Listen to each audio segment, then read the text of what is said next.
Hello, everybody. Welcome to Thirsty Thursdays. Owner of Culture Shock Investments, Michael Clark here with you, here to satisfy your financial thirst with some more information that is going to help you as a trader or a long-term investor.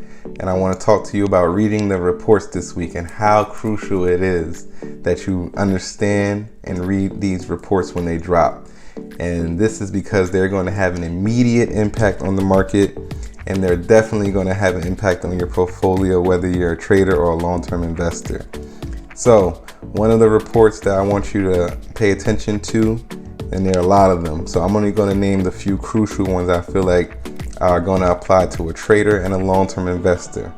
Now, you may have come across a few of these already, like the Fed meeting.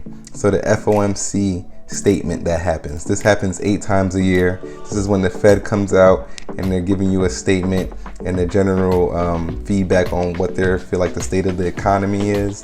And usually on that same day, they're going to give you a decision on what they're going to do with our interest rate. They're either going to raise the interest rates or lower interest rates based on how they feel the economy is doing.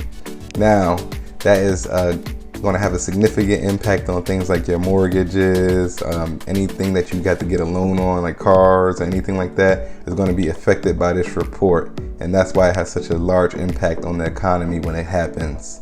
Then you have a GDP report. It's another major report that comes out at the end of every month. It gives you an idea of how our whole economy is doing.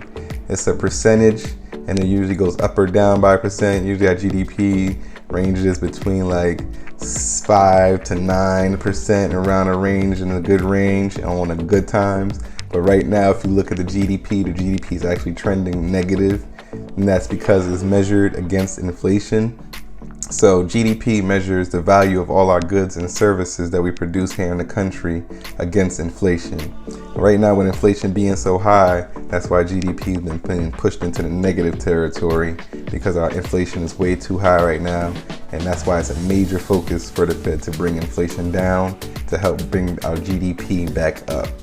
Then you also have the crude oil inventories. Crude oil inventories will tell you from week to week how much oil we have in inventory here in the country. Now, the higher that number, it will show that there's less demand for oil, and the lower that number means there's a higher demand for oil. The last report came in much higher than projected, which is pretty good for us. So gas prices should be coming down. Hopefully we stop seeing $5 at the pump. This is a prayer and a promise at the same time. Let's see that happen. I'll be back next week reading you some more reports and letting you know why they're important. All right, y'all. See you.